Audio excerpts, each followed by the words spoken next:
ప్రపంచంలో తెలుగు వారందరూ కూడా గౌరవపడుతున్నారు. ఆంధ్రప్రదేశ్ ముఖ్యమంత్రిని చూసి మాకు గౌరవం పెరుగుతుందని విదేశాల్లో ఉన్న తెలుగు వాళ్ళు కూడా, భారతదేశం తెలుగువారు కూడా గర్వపడుతుంటే ఒక జగన్మోహన్ రెడ్డి వాళ్ళ టీం మాత్రం ఉలిక్కిపడే పరిస్థితి, చూసి ఓరలేని పరిస్థితి కూడా మనం గమనిస్తున్నాం.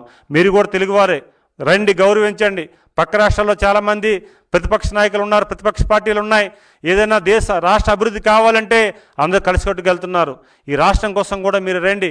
5 సంవత్సరాలు విధ్వంసం చేశారు, కనీసం మేలు చేసి కనీసమైన అది పుణ్యకారం చేసే ఒక అవకాశం మీరు తీసుకోండి. ఈరోజు రాష్ట్ర ప్రధానికం చూస్తున్నారు.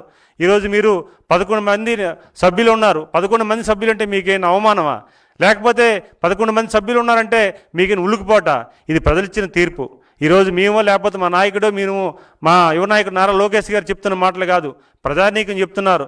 ఈరోజు రేపు కూడా జరగబోయే ఎన్నికల్లో, భవిష్యత్తులో జరగబోయే ఎన్నికలు కూడా ప్రతి వార్డు, పంచాయతీ వార్డు నెంబర్ నుంచి, మున్సిపల్ చైర్పర్సన్ నుంచి